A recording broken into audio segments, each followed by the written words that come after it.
Muy bien, vamos a ver un poquito de anatomía y fisiología. Seguimos con lo mismo, como para entender cómo funciona todo esto, pero ahora más propiamente, digamos, de la parte respiratoria. ¿Sí? Dice vías respiratorias de conducción, toda la zona de la raíz a los alvéolos por las que fluye el aire, pero en la cual no hay intercambio, se llama espacio muerto anatómico. ¿Sí? Esto, si quieren, subrayenlo, ténganlo ahí, porque justamente es un dato no menor dentro de lo que es la fisiología, donde no hay intercambio gaseoso. Dice, las vías respiratorias son una serie de tubos ramificados de diámetro decreciente que terminan en los alvéolos, o sea que desde lo más grueso hacia lo más fino, tener en cuenta cuando hay obstrucción de vía aérea por cuerpo extraño, ¿sí? Cuando hay secreciones, cuando hay algún tipo de resistencia. Todo esto ya lo van a ver en segundo y tercer año también. Nariz, dice, conducto para el movimiento de aire hacia los pulmones, acondicionamiento previo del aire por efecto de cilios, células mucosas y cornetes, ¿sí? Todo eso, ese pequeño vello que uno observa, digamos, en la zona de la nariz, justamente sirve para filtrar partículas. Toda esta inspiración que muchas veces realizamos a través de la nariz, también, digamos, fomenta la humidificación, digamos, y calienta el aire que va a ingresar dentro de nuestras vías aéreas. Acá está, justamente calienta el aire y lo humedece para saturarlo plenamente antes de que llegue a la parte inferior de la tráquea. Esto es algo no menor, sobre todo cuando tengo que generar o acondicionar o colocar, digamos, oxígeno suplementario a través de una cálula nasal, a través, digamos, de algún otro tipo de dispositivo, una Venturi, una máscara con reservorio, con bolsa de reservorio.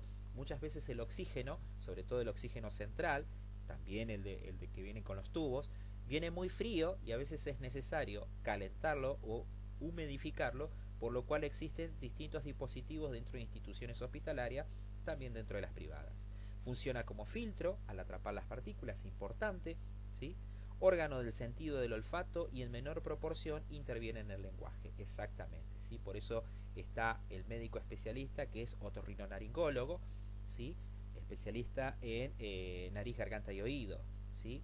Entonces, bueno, justamente está intrínsecamente ligado estas situaciones, ¿sí? También intervienen en el olfato y en el lenguaje también, ¿sí? Así que dentro de los cuidados que yo tengo que brindar, cuando el paciente no puede hablar porque está entubado o cuando tiene un lenguaje dificultoso por justamente algún dispositivo accesorio que facilita, digamos, la oxigenación del paciente, tengo que tener en cuenta esta insatisfacción que a veces se produce porque el paciente no se puede comunicar de la manera que lo hace normalmente. Faringe se divide en tres regiones: nasofaringe, orofaringe y laringofaringe, de camino común para los tractos respiratorios y digestivos. Esto es importante, ahora vamos a ver después en algunas otras diapos, justamente, digamos, por qué es que muchas veces se produce la famosa broncoaspiración, ¿sí? O sea, ingresa alimentos, secreciones, sangre, moco, lo que sea, al espacio respiratorio que no debe ingresar, ¿sí? Pero como se comparten estos espacios en común y cuando el paciente no puede deglutir bien, cuando tuvo una pérdida de conciencia, etcétera, justamente esta es una de las graves complicaciones. Dice, el orificio de la trompa de Eustaquio regula la presión del oído medio, también importante a tener en cuenta. Dice que la laringe está formada por anillos incompletos de cartílago.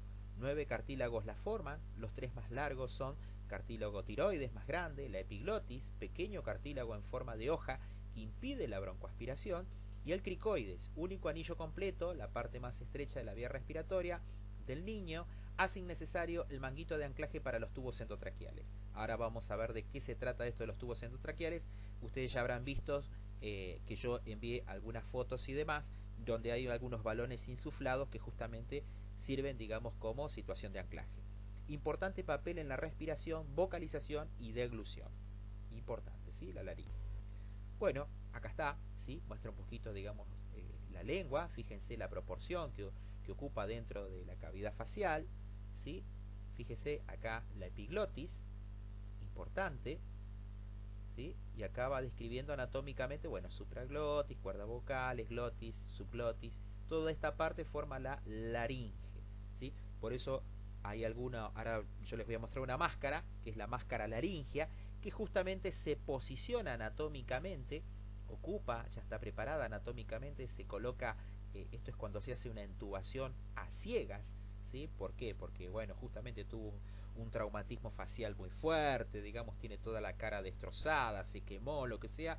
Bueno, se utiliza ese dispositivo justamente que está preparado para intubar a ciegas, cuando yo no puedo colocar un tubo propiamente, ¿sí? Que va a ir en la zona de la tráquea, no en la parte digestiva, ¿sí? Se entuba a ciegas, se coloca esa máscara laringea y después se insufla, y bueno, ya ahí tengo asegurado un poquito la vía aérea. Bueno, ¿sí? El esófago en la parte posterior y la tráquea en la parte anterior.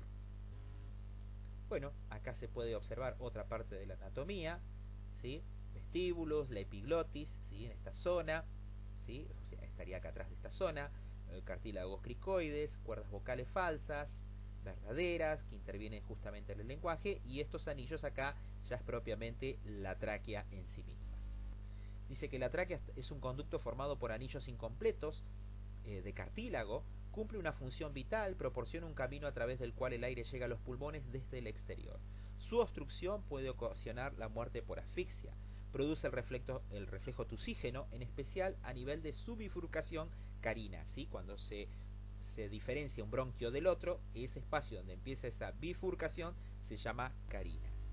Bueno, acá en este no se puede observar muy bien lo que dice, está un poquito borroso, si ustedes se arriman lo pueden ver, pero acá lo que me interesa es que ustedes ven, ¿sí? Toda esta parte de la zona de la tráquea, y acá ya se empieza a dividir en los bronquios, ¿sí? Fíjense, digamos, cómo el bronquio, digamos, derecho, ¿sí? Que sería este, es más perpendicular que el bronquio izquierdo, acá estaría ocupado justamente por el corazón. Por eso es cuando justamente a veces colocamos una sonda nasogástrica y entra en tráquea, preferentemente se va a bronquio derecho, no hacia el izquierdo. Acá está, ¿sí? Un poquito la tráquea, ¿sí? De manera visto desde un corte longitudinal, y acá atrás pegadito está el esófago. ¿Ven? ¿Sí? Y bueno, imagínense qué difícil que es muchas veces cuando yo quiero colocar un dispositivo en tráquea y termina en el esófago, o cuando quiero colocar al esófago como es una sonda nasogástrica y termina en la tráquea, ¿sí? Bueno, por eso es importante que enfermería conozca, digamos, de anatomía, y ya vamos a ver los distintos modos para corroborar cuando nos equivocamos, que no es que lo hacemos a propósito, pero cuando ingresa en los espacios inadecuados, ya sea si me quiero ocupar de la vía respiratoria o de la parte digestiva. Sistema tubular, dice, la tráquea se divide en dos bronquios principales o bronquios fuentes, el derecho más largo y vertical que el izquierdo, de allí se subdividen en bronquios secundarios, ¿sí? ¿Por qué ya dijimos, ¿sí? ¿Por qué el derecho es más largo y vertical? ¿Sí? Justamente, digamos, porque no está ocupado por el corazón. Si bien el corazón, digamos, ocupa, no está, está como medio transversal el corazón, ¿sí? Pero bueno, preferentemente, digamos, justamente del lado izquierdo es donde está la mayor masa ocupante, por así decirlo, y donde está el órgano cardíaco, el corazón en sí mismo. Entonces, bueno, anatómicamente, justamente ese bronquio, digamos, es como que genera un corte más recto en comparación con el otro bronquio. Dice, de allí se dividen en bronquios secundarios, luego terciario, llegando a los bronquiolos, los cuales se subdividen en conductos alveolares, y estos en sacos alveolares conectados a la unidad anatómica pulmonar, los alveolos, ¿sí? La unidad justamente donde se produce el intercambio gaseoso. Surfactante, ¿sí? Surfactante pulmonar, dice que es una sustancia proteica que reviste la pared alveolar, como función principal evitar el colapso del alveolo, ¿sí? Muchas veces, digamos, por agentes externos o por algunos otros tipos de enfermedades congénitas, inclusive este surfactante, digamos, está escaso o no existe, o justamente se empieza a producir una destrucción alveolar. Bueno, justamente lo que no se puede producir es la hematosis, o sea, ingresa el aire pero no entra al torrente sanguíneo y no lo lleva a los distintos órganos, y el paciente obtiene una coloración azul que comúnmente la conocemos como cianosis, desde lo visible, por supuesto también era el paciente taquipneico y demás. Manejo de la vía aérea y oxigenoterapia. El primer paso crucial es evaluar la permeabilidad de la vía aérea y el esfuerzo respiratorio espontáneo. Se debe mirar, escuchar y sentir, lo que comúnmente conocen como MES, una sigla.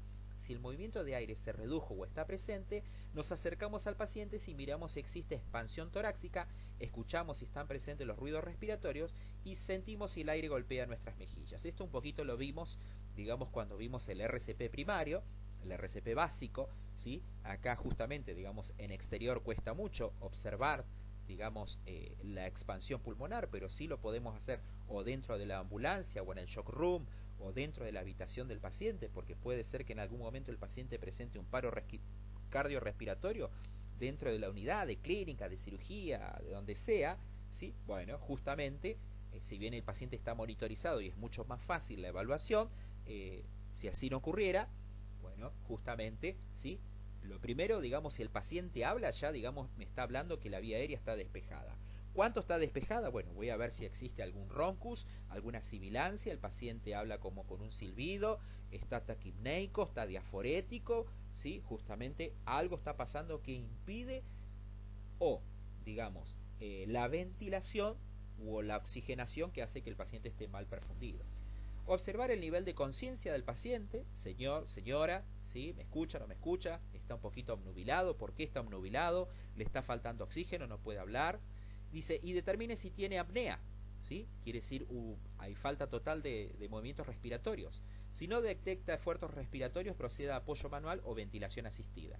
Nosotros dentro de institución hospitalaria, el comúnmente conocido AMBU, que en realidad es una marca, ¿sí? Se llama bolsa de resucitación, ¿sí? En los adultos generalmente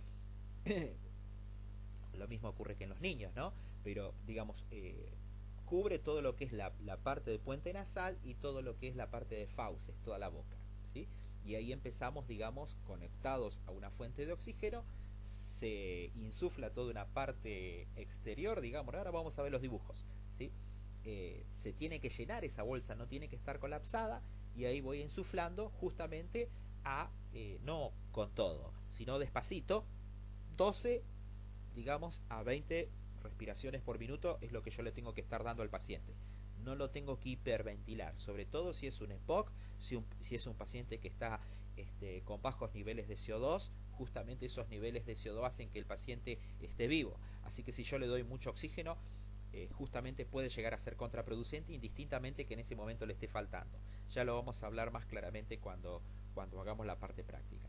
Identifique lesiones de la vía aérea u otros trastornos, por ejemplo, posible trauma de la columna cervical que podría afectar la evaluación y la manipulación de la vía aérea. Sobre todo, digamos, justamente esto, ¿sí? Dentro de las cervicales hay algunas determinadas áreas, el atlas, el axis, donde pasan determinados nervios que pueden llegar a estar afectados, o si hubo, digamos, un desplazamiento, fractura de ese tipo de la médula dentro de la lesión, de las cervicales, que yo lo tengo que movilizar con sumo cuidado porque puedo afectar directamente la vía aérea, la parte respiratoria. Por eso cuando es pacientes con trauma lo vamos a manejar de otra manera. Ahora vamos a explicar. Observar la expansión del tórax, expande o no expande, o lo que está expandiendo es solamente la cavidad abdominal. La ventilación puede ser adecuada con una excursión torácica mínima, pero la actividad de los músculos respiratorios, incluso los movimientos vigorosos del tórax, no garantiza que el volumen corriente sea el adecuado. La ausencia de movimientos torácicos indica apnea. ¿Sí? El paciente no está respirando, no exhala, no inspira, bueno, está en paro cardiorrespiratorio. ¿Sí? A veces la parada cardíaca tiene que ver directamente, digamos, con que el paciente no está respirando. ¿Sí? No está respirando, no está generando intercambio gaseoso, el corazón se para. Métodos manuales para establecer la vía aérea. Dice, las intervenciones iniciales en un paciente que respira espontáneamente en quien no se sospecha lesión de la columna cervical incluyen los elementos de la triple maniobra de la vía aérea: ligera extensión del cuello, elevación de la mandíbula, apertura de la boca. Eso, como dice acá, justamente cuando no se sospecha lesión, ¿sí? Se desplomó desde su propia altura, no estaba ni arriba de una silla, ni de un banco, ni de una escalera, de nada. Se desplomó, estaba en la cola, en la fila de un supermercado. Ahí yo justamente, digamos, no tengo por qué sospechar, ¿sí?, de que pudiera haber una lesión cervical, ¿sí? Entonces, ¿qué hago ahí? Una ligera extensión del cuello, ¿sí?, justamente para despejar la lengua de la zona orofaringia, elevación de la mandíbula, apertura de la boca y empiezo a hacer RCP.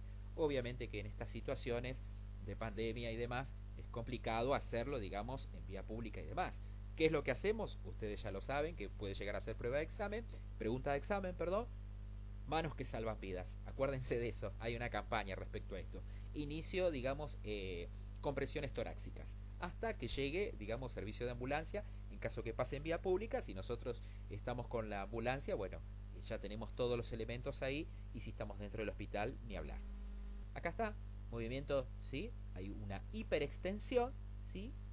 Hacia atrás, se levanta un poquito, ¿sí? Pero bueno, acá justamente, digamos, cuando no existe sospecha de lesión, ¿sí? Si se sospecha lesión de la columna cervical, la extensión del cuello se elimina y llamamos a esta medida doble maniobra. Después de inmovilizar la columna cervical, se levanta manualmente la mandíbula y se abre la boca, ¿sí? Esto cuando ya se sospecha, digamos, de que sí, acá hubo un trauma, lo atropelló a alguien con el auto, con la bicicleta, se cayó de una escalera. Bueno, tenemos que actuar, obviamente teniendo en cuenta, digamos, de no movilizar o movilizar lo menos posible, digamos, esa área que hasta que no lo llevemos al hospital presumimos que puede estar afectada. Inserción de una cálula orofaringia. Dice, la inserción de una cálula orofaringia se realiza a través de la boca abierta con la punta posterior apoyada sobre la faringe. La cánula se ubica sobre la lengua. A ver, vamos a ver alguna foto. Perfecto, miren, acá está, ¿sí?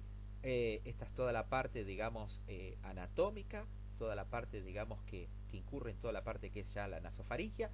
Miren cómo se ingresa al revés y después se gira, ¿sí?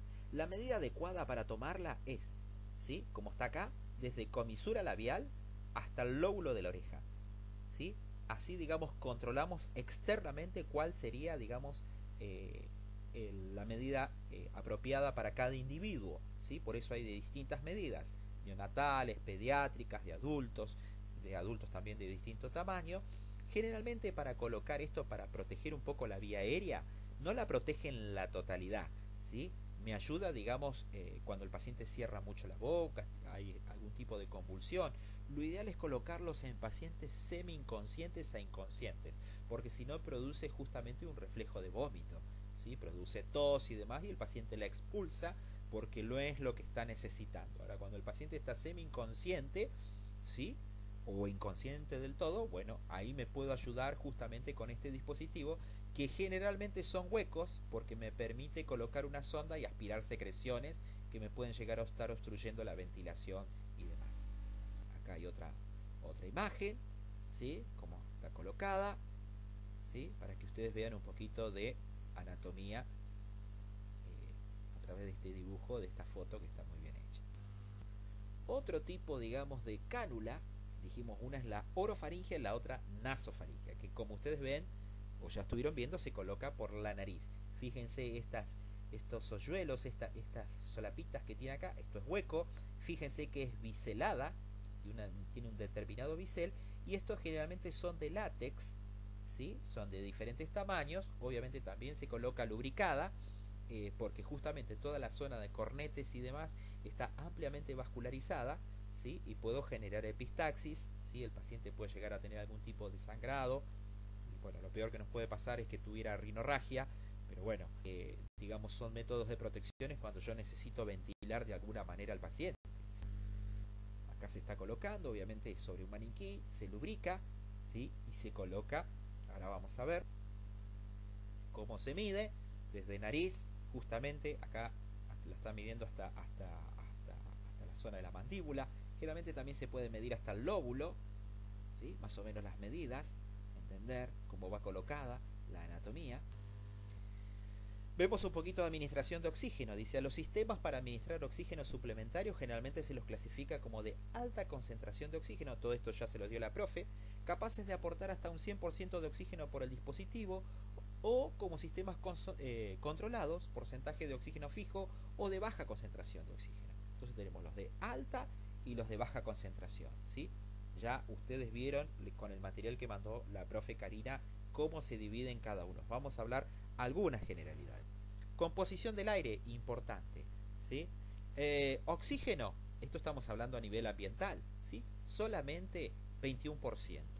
Nitrógeno 78%, otros gases 1%. Total me da un 100%. O sea que normalmente un paciente, digamos, o cualquiera de nosotros, perdón, no un paciente, una persona normal, está intercambiando un 21% de oxígeno, ¿sí? un dato importante, sobre todo cuando vayan a segundo y tercer año, que vean todo lo que tiene que ver con ventiladores y demás, cuando le subimos la frecuencia inspiratoria, que tiene que ver con las concentraciones de oxígeno, con volúmenes residuales y todo eso, ya lo van a estudiar, pero es importante que tengan en cuenta esto, ¿sí? La composición de oxígeno en el aire es el 21%, ¿sí? Cánula nasal, dice, las puntas cortas de la cánula nasal se introducen en las narinas. Por ahí lo van a escuchar también como bigotera, ¿sí? Porque justamente si simila, digamos, a unos bigotes puestos, ¿sí? Apenita se coloca, ¿sí? Dice, se administra oxígeno al 100% a través de la cánula, pero a bajo flujo, ¿sí? Entre 0,5 y 5 litros minuto. No más de eso porque lesiona, ni hablar si el oxígeno que yo le estoy dando está frío, ¿sí? Por eso muchas veces hay que humedecerlo, algunos pacientes lo toleran. Lo bueno de esto es que el paciente puede dialogar, no siente esa sensación de claustrofobia que como cuando tiene una máscara, ¿sí? La FiO2, ¿qué es esto de la FiO2? La frecuencia inspiratoria de oxígeno. Dice, resultante depende de la ventilación minuto del paciente y por lo tanto no se puede controlar con precisión, pero no es probable que la FiO2 traqueal máxima supere los 0,4 o los 0,50, que digamos si lo traducimos a porcentaje estamos hablando de un 40 o 50. Si ya necesitamos concentraciones mayores, vamos a tener que cambiar el dispositivo. Acuérdense que es importante tener claro que el oxígeno es una droga y necesito autorización médica para colocarlo, ¿sí? Es importante por varias cuestiones, ¿sí? La cantidad, digamos, o la administración de oxígeno en pacientes que tienen bajas concentraciones de oxígeno lo puede matar literalmente, ¿sí? Ya cuando los veamos les voy a contar algunas anécdotas del hospital, ¿sí? Que casi se complejizan y después terminaron bien, pero bueno, esto de a veces poner altas concentraciones de oxígeno en un paciente con EPOC, en un paciente con enfisema, paciente tabaquista de larga data, justamente trae graves complicaciones. Dice, la cánula nasal es cómoda y bien tolerada por muchos pacientes con insuficiencia respiratoria aguda. Cuando no es necesario un control muy preciso de la FiO2, es un dispositivo de baja concentración de oxígeno y bajo flujo, ¿sí? Se da pocas concentraciones. Es algo de soporte, digamos, que el paciente necesita para oxigenar mejor y demás, ¿sí? Es un suplemento. Máscara facial con entrada de aire, la máscara Venturi. Dice, las mascarillas con entrada de aire aportan el 100% a través de un dispositivo mezclador a chorro que aumenta la velocidad de oxígeno y produce entrada controlada de aire. La FiO2 se controla en forma bastante precisa, en un rango de 24 a 50% con flujos altos, simplemente cambiando la embocadura y ajustando el flujo de oxígeno. Ustedes van a ver abajo, que hay alguna foto, ya le subió la profe Karina, los comúnmente denominados mezcladores, ¿sí? Donde justamente me dice la cantidad de litros que yo tengo que aportar para que me dé ese determinado porcentaje de oxígeno que el paciente está necesitando, que justamente el médico me dijo indicado. Estas mascarillas son más útiles para pacientes con EPOC, son las ideales, ¿sí? Quienes no se sabe, quienes que como se sabe requieren algún grado de hipoxemia, ¿sí? No tienen saturaciones muy altas estos pacientes, para mantener el impulso respiratorio. Si yo subo más allá del oxígeno, el impulso respiratorio se anula, se atrofia y el paciente entra en paro cardiorrespiratorio. Se traza un dispositivo de alta concentración de oxígeno y alto flujo. Muy bien, vamos con mascarilla facial con bolsa de reservorio. Dice, este dispositivo tiene una bolsa conectada a la mascarilla por la que respira el paciente. Decíamos que este reservorio, ustedes ya lo vieron un poquito ahí en la bibliografía de la profe Karina, ¿sí? Siempre tiene que estar insuflada, siempre tiene que estar inflada, por decirlo de alguna manera, ¿sí? Dice, la bolsa se llena con oxígeno al 100% de la fuente, de donde viene el oxígeno. El flujo de oxígeno se ajusta de manera que la bolsa permanezca parcialmente o totalmente distendida a lo largo del ciclo respiratorio. Nunca tiene que estar colapsada. Si vemos una bolsita que está totalmente colapsada, se está haciendo un uso inadecuado de este dispositivo. Con la aplicación adecuada de esta mascarilla se puede maximizar el aporte de oxígeno a pacientes no intubados, ¿sí? Fíjense. Sin embargo, raramente se puede exceder una FiO2, una frecuencia inspiratoria de oxígeno, del 60 al 70%. Es un dispositivo de alta concentración de oxígeno, pero bajo flujo, ¿sí? Recomiendo, como siempre, leer lo que envió la profe Karina, vuelvo a decir, porque ahí explica un poco más, conjuntamente con la bibliografía y demás, van a entender un poco más estos temas. Igualmente, cuando volvamos al gabinete y demás, ahí vamos a dar una explicación con mayor generalidades. Bueno, acá vamos a ver al poquito algunas patologías, pero que tienen que ver puntualmente, digamos, con oxigenación y oxigenoterapia.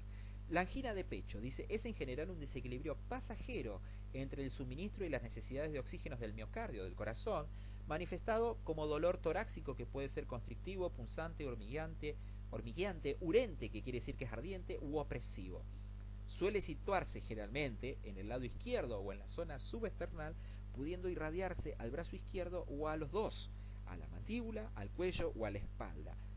Justamente al corazón le está faltando oxígeno, se produce en un dolor, ¿sí? Que como dice acá, generalmente puede llegar a ser pasajero. Durante 3 a 15 minutos aparece con el ejercicio el estrés y la ansiedad, justamente cuando las demandas de oxígeno son diferentes y no se pueden suplir, el músculo, digamos, cardíaco lo resiente y bueno, aparece el dolor. Este dolor se alivia con el reposo, bajo la frecuencia respiratoria, la frecuencia cardíaca, y si es necesario, vasodilatadores coronarios como NTG, que es la nitroglicerina, ¿sí? Me abre a través de ese fármaco, ¿sí? Porque ¿qué es lo que pasa? Si justamente cuando hay una mayor demanda y yo estoy hiperventilando, el oxígeno lo que produce es una vasoconstricción. Y yo necesito que esos vasos se dilaten, ¿sí? Generalmente, obviamente, tiene que haber factores predominantes para que ocurra esta angina de pecho. No ocurre, obviamente, en individuos sanos. Acá, de alguna manera, se llega a esta angina de pecho, ¿sí? Seguimos. El IAM, el infarto agudo de miocardio, dice, proviene en un descenso súbito del riego coronario, ¿sí? O sea, no hay una buena irrigación, o de un aumento de la demanda miocárdica de O2. Se produce debido a la isquemia y necrosis, ya acá hay muerte del tejido miocárdico y es irreversible, ¿sí? Una vez que se murió, ya no se puede justamente volver a la vida, ya está muerto ese tejido o esa parte de tejido.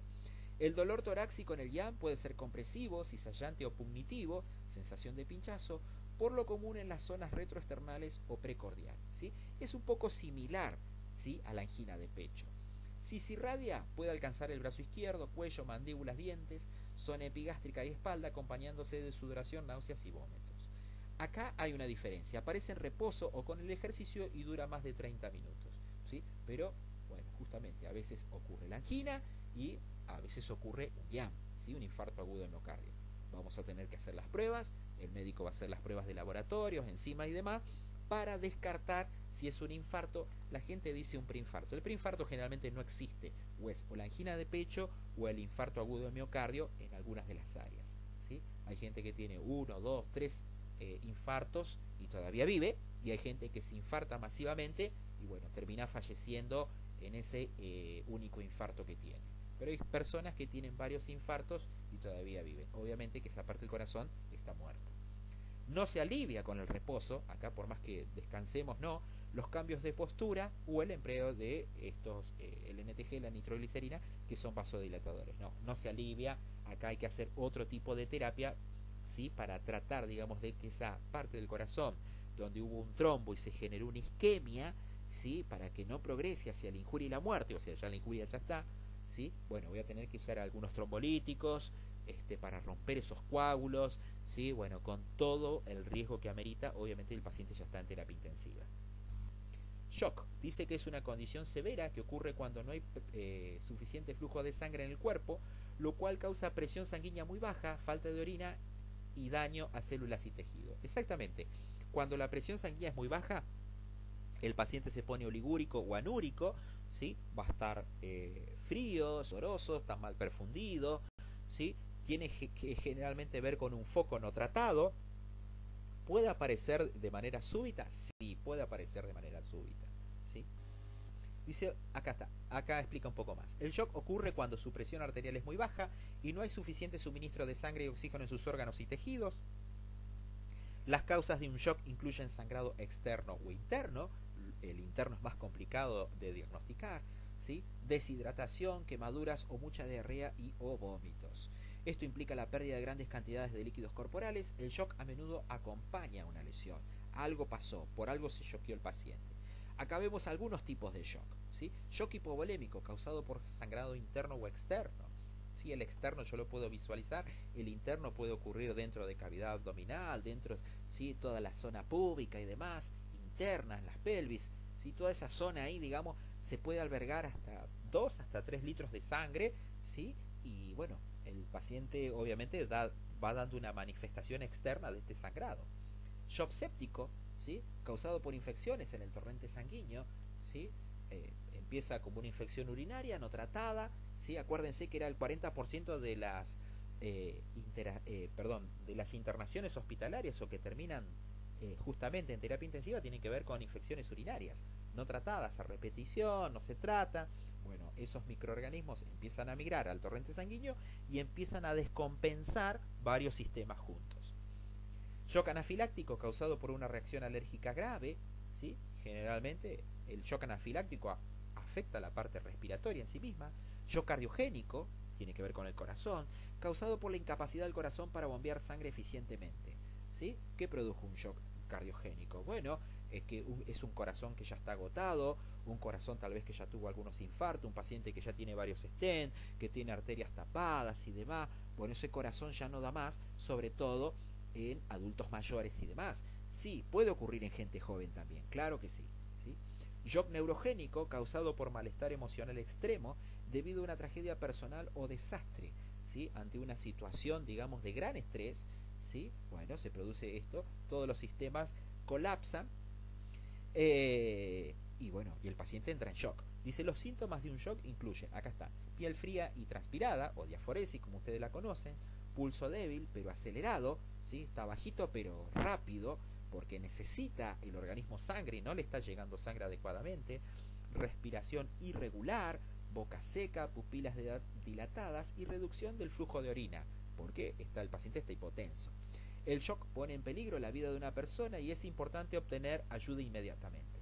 El tratamiento del shock dependerá de la causa. Claro, no es lo mismo un shock hipovolémico que un shock séptico que un cardiogénico, pero generalmente en algunas generalidades se tratan igual, ¿sí? Nosotros asistimos de manera igual, obviamente, digamos, por eso es importante ver dónde está el foco, qué es lo que causa. ¿Vieron como en el paro cardiorrespiratorio? ¿Qué es lo que pasó que se ocasionó ese paro cardiorrespiratorio? Hubo una obstrucción de vía aérea, hubo un sangrado y el paciente justamente porque le faltó sangre, ese corazón dejó de oxigenar y se termina deteniendo. O sea, en algo, por algo tenemos que, por algo empezó. Por eso cuando veamos o cuando ustedes vean el RCP secundario hay una parte que tiene que ver con el diagnóstico diferencial, ¿sí?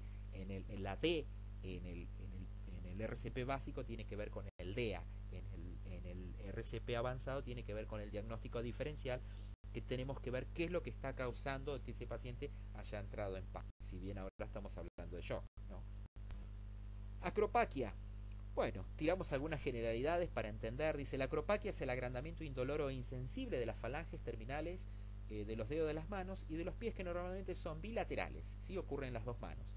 Es también conocido como dedos en palillo de tambor, dicho de otra forma se trata de un engrosamiento del tejido que se encuentra por debajo de la uña de los dedos de la mano y los pies. La uña se curva hacia abajo de manera similar a la forma de la parte redondeada de una cuchara volteada al revés, ¿sí? Acá está el dibujo, ¿sí? Por eso es importante la correcta visualización, ¿sí? Ver historia clínica, charlar con el paciente, fíjense, ¿sí? Acá en esta foto que yo saqué de Google se ve perfectamente, ¿sí? Dedos en palillo de tambor, ¿sí? Como sería el ángulo normal. ¿Qué es lo que ocurre? Hay un ángulo distorsionado del lecho de la uña, ¿sí? Se ve esto obviamente ocurre en fases crónicas, ¿no? No se desarrolla de un momento para otro. Bueno, acá yo puse algunas fotitos para ir entendiendo algunas cosas. Ya lo vamos a ver en algún momento, no sé cuándo, pero bueno, creo que en el laboratorio puede haber, porque en la parte hospitalaria ustedes sí lo van a ver, pero bueno, no sabemos cómo va a seguir todo esto, ¿sí? Esto también, cuando yo tengo que entubar a ciegas, tengo que proteger vía aérea, ¿sí? Ahí vieron, es como un tubo que tiene varias salidas y tiene dos balones, ¿sí?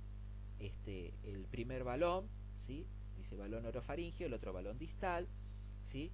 A depender dónde está, hay unos métodos para comprobar si estoy en estómago o si está justamente en vía aérea, ¿sí? Voy a colocar la bolsa de resucitación en algunos de estos dos tubos que están acá. Y estos que están acá en las puntas es para comprobar cuánto y cómo está insuflado a través de manómetros preparados especialmente, ¿sí? Para medir estos baloncitos, ¿sí? Esta zona de acá se llaman o todo, digamos, lo que tiene que ver, o cuando yo corroboro el CUF, ¿sí? C-U-F-F, CUF, ¿sí? Bueno, acá está, el otro día era un dibujo, esta es una foto propiamente, acá ya están insuflados, muchas veces antes de pasárselos al médico, como ocurre con los tubos endotraqueales, yo tengo que corroborar de que estos balones no estén pinchados, ¿sí? A veces vienen pinchados aún dentro del envoltorio. Ven que uno es más largo y otro es más corto, ¿sí? También se diferencia por colores para saber dónde es que está colocado.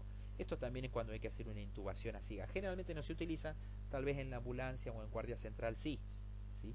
En la terapia nosotros no lo utilizamos generalmente.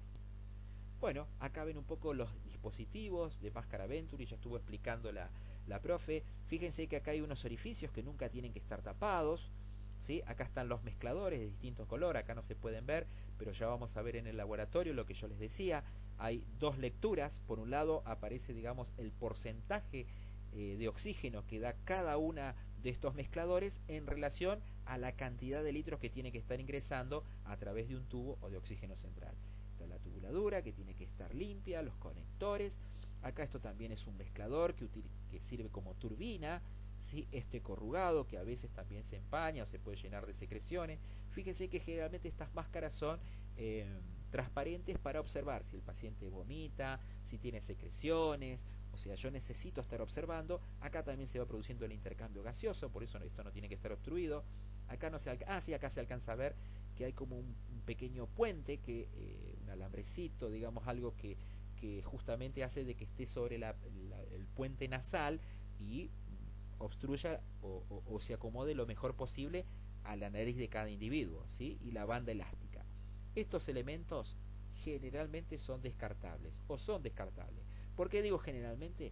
Porque bueno, a veces cuando hay una falta de recursos se lavan muy bien y se mandan a esterilización y se vuelven a utilizar, ¿sí? Pero están preparados para ser descartables. Bueno, bolsa de resucitación, comúnmente conocida dentro del hospital como AMBU, ¿sí? Que es la marca comercial, ¿sí? Acá está la bolsa, que esta generalmente tiene que estar inflada. Acá hay una válvula, acá hay otras válvulas, ¿sí? Ya lo van a ver en segundo y tercer año para qué sirve cada una.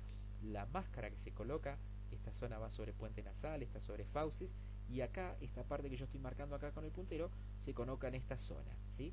Acá está desinflada, generalmente son de siliconas, y acá está, digamos, la tubuladura, que entiendo que debería estar colocada acá, que va colocada a tubo de oxígeno o a oxígeno central. Vuelvo a decir, esta bolsa tiene que estar insuflada, ¿sí? Y cuando yo estoy utilizando esta bolsa de resucitación, no tengo que colapsarla en la totalidad, sino con una sola mano voy de a poco, ¿sí? Obviamente que esto tiene que estar bien sellado sobre el paciente, ¿sí? Ya lo vamos a practicar y ya lo vamos. Bueno, acá vemos una máscara con reservorio, ¿sí? Acá fíjense, cuando el paciente inspira, acá hay unas membranitas que en las otras no estaba, ¿sí? Que esto colapsa para que cuando el paciente, o sea, hay un mayor requerimiento de oxígeno, ¿sí? Propiamente, no tanto de aire, ¿sí? Pero que cuando exhala, como son unas membranitas de silicona que no están pegadas en la totalidad, hay una serie de agujeritos, el paciente exhala normalmente por ahí. También son transparentes, acá se puede ver un poquito más, digamos, esto que se coloca, este soporte sobre puente nasal, ¿sí? También están preparadas para ser descartables, ¿sí? Por eso es importante cuando viene un paciente de guardia central, generalmente a los sectores internos de internación en sí mismo, tener en cuenta si el paciente es con oxigenoterapia o no y qué tipo de máscara está necesitando el paciente. Porque muchas veces, como dije, con la falta de recursos de algunas instituciones hospitalarias, bueno, el de guardia se lo lleva porque lo va a tener que lavar muy bien y mandar a esterilización para reutilizar. Entonces yo necesito saber generalmente con qué tipo de dispositivo va a venir ese paciente para yo preparar la unidad. Bueno, esto, máscara de ventilación no invasiva, ya después de esto ya termina un tubo, digamos, que ingresa por la boca tráquea, ¿sí?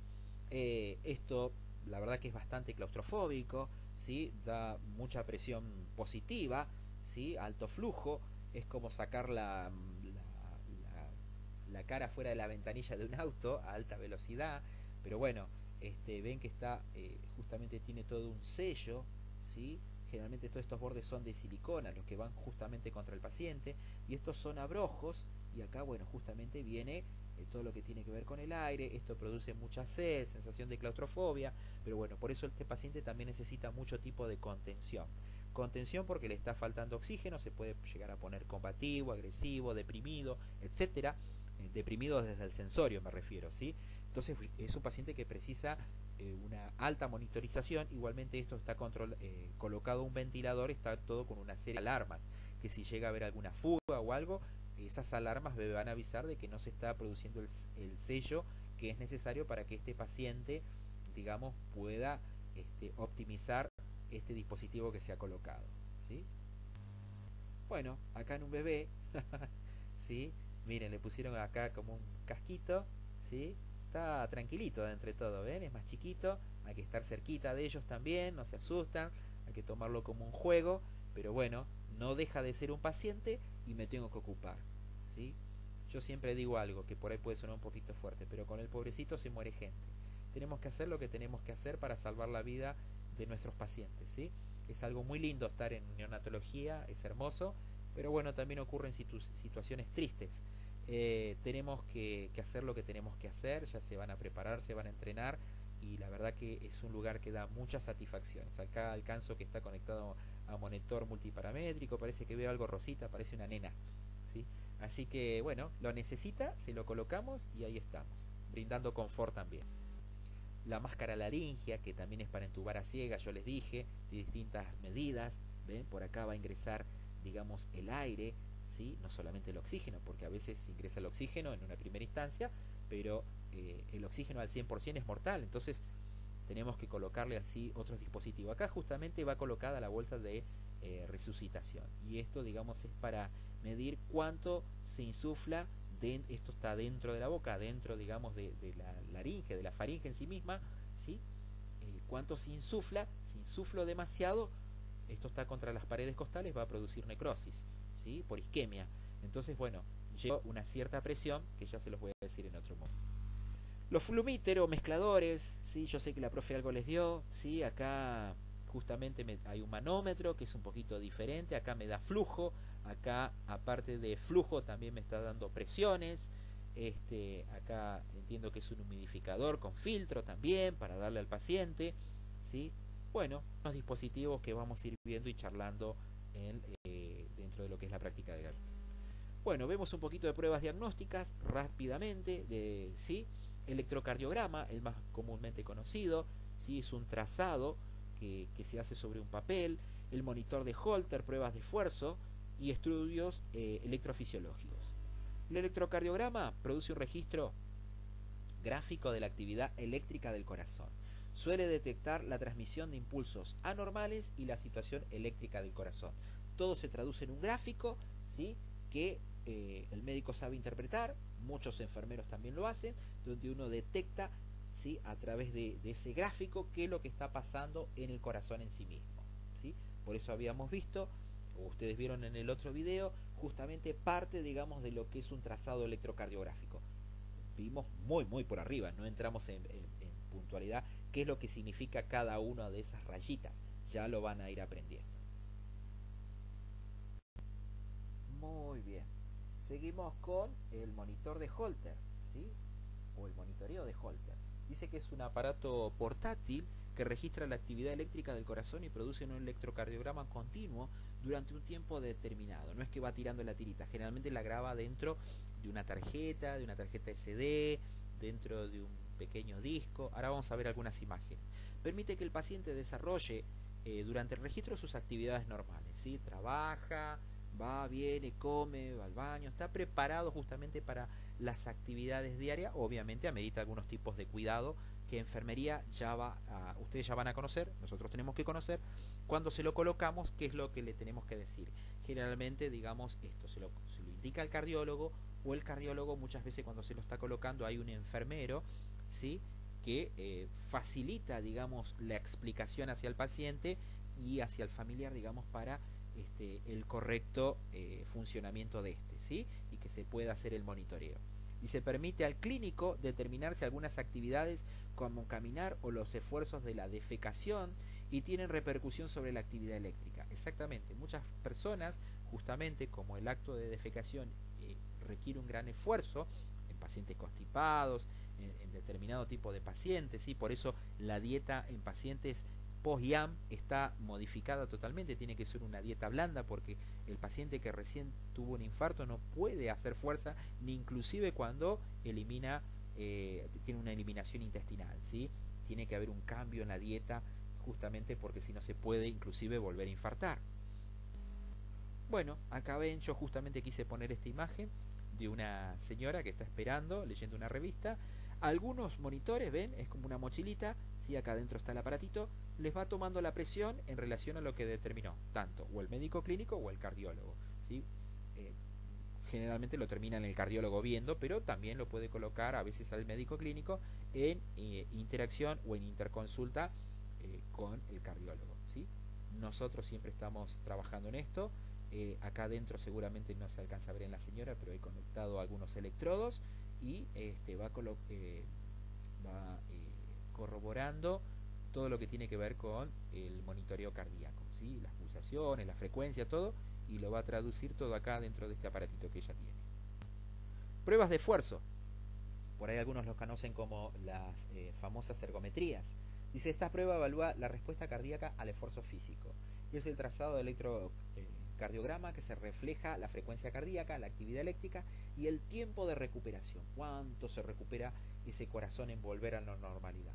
También se monitorizan los datos sobre la presión arterial, dolor torácico, alteraciones respiratorias y color. Como color, la cianosis. Si el paciente se pone cianótico, ¿sí? Generalmente se hacen pruebas de esfuerzo, ¿sí? Arriba de una bicicleta, arriba de una cinta, ¿sí? Y bueno, y ahí el paciente va, el médico va monitorizando a través de un electrocontinuo o en determinados momentos va controlando la presión, cómo está funcionando ese individuo, ese corazón. Estudios electrofisiológicos. Este tipo de estudio mide la actividad eléctrica. Se inserta en la aurícula derecha un catéter con un electrodo, generalmente a través de la vena femoral. Acto seguido se libera por el catéter una estimulación eléctrica y los monitores y los ordenadores electrocardiográficos registran la respuesta eléctrica cardíaca al estímulo. Esto facilita una información más específica sobre las arritmias del tratamiento difícil. Acá ya este es un estudio más invasivo, donde obviamente hay toda una preparación previa, ¿sí? Del paciente, tal vez cierta parte de ayuno, algunos medios de contraste, colocar algún acceso intravenoso por si el paciente se descompensa, etcétera, etcétera. ¿Sí? Es todo un ambiente más preparado donde también nosotros generamos cuidado. La contención hacia el paciente en sí mismo es fundamental. La contención y la profesionalización, ¿sí? No nos quedemos solamente con la contención. Hay que ser profesionales, hay que saber qué es lo que hay que hacer, ¿sí? Qué es lo que sigue a cada paso. Bueno, todo es proceso de un entrenamiento. Pruebas para determinar la contracción e irrigación del miocardio: ecografía, gammagrafía, cateterización cardíaca y angiografía. Algo ya vimos de cateterización recién. Ecografía, bueno, generalmente todos los conocemos, dice que evalúa las estructuras internas del corazón y de las paredes cardíacas y el movimiento de las válvulas. Dice, se utiliza tecnología de sonar, radar, para medir ondas ultrasónicas y traducirlas en imágenes. El ecocardiograma muestra el rendimiento cardíaco global. Gammagrafía es una técnica de imágenes que utiliza radioisótopos para evaluar las estructuras cardíacas, la perfusión y la contractibilidad del miocárdico.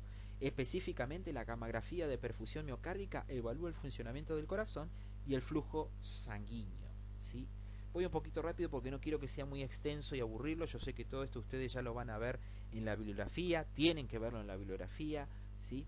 Siempre estamos ahí también brindando cuidados de enfermería, ¿sí? En todos los estudios. Cateterización cardíaca y angiografía. Este es un método para visualizar las cavidades cardíacas, las válvulas, los grandes vasos y las arterias coronarias. También registra las presiones y volúmenes del interior de las 4 cavidades, ¿sí? ¿Cuáles son las 4 cavidades? Bueno, las 2 aurículas y los 2 ventrículos. Se inserta un catéter en el corazón a través de una punción venosa percutánea, inyectándose un material de contraste para obtener imágenes fluoroscópicas de los vasos, ¿sí? Va a dar un contraste que nosotros vamos a ver a través de un determinado monitor. El sondaje puede hacerse en ambos lados, derecho e izquierdo, ¿sí? Según lo considere el médico. Gasometrías arteriales. Se realiza junto a las pruebas de función pulmonar para determinar la concentración de hidrogeniones, la presión parcial de de dióxido de carbono, la concentración de oxígeno y la saturación de oxihemoglobina. Aportan datos sobre la difusión de gases a través de la membrana alveolo-capilar y la oxigenación de los tejidos.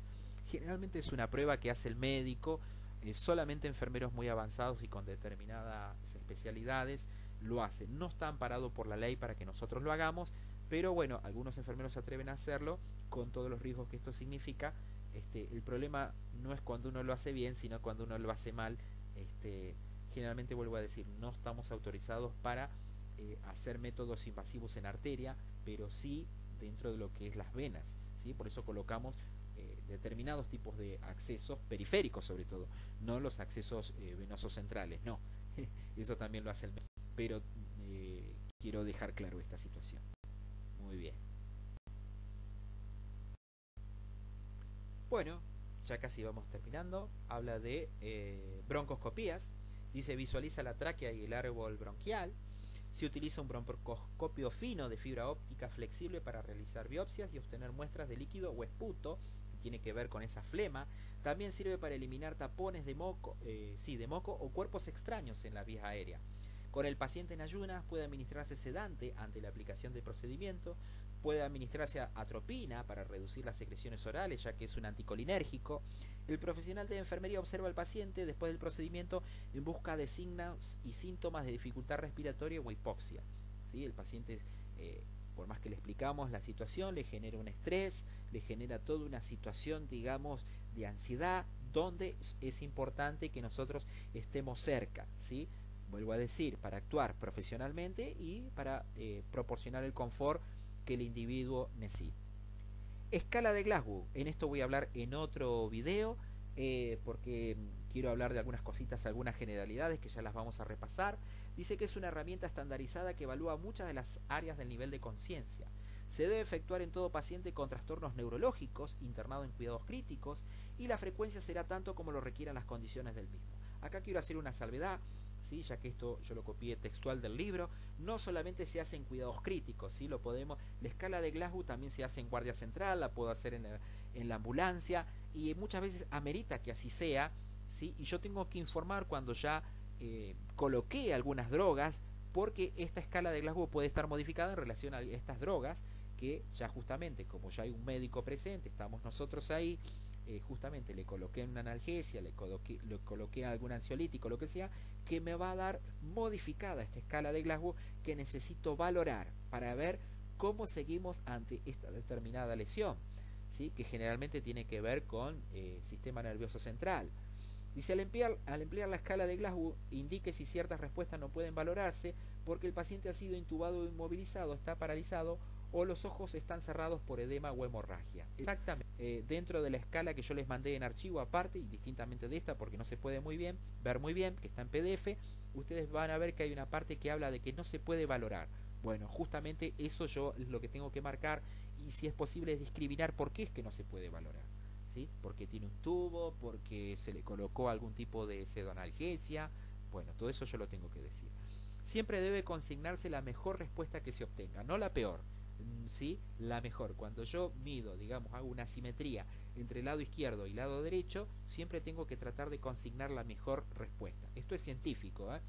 Dice, para que tenga valor el resultado obtenido, siempre debe realizarse la escala de Glasgow una vez que el paciente esté estabilizado, sin evidencia de inestabilidad cardiorrespiratoria, hipotensión arterial, hipoxemia, hipercapnia.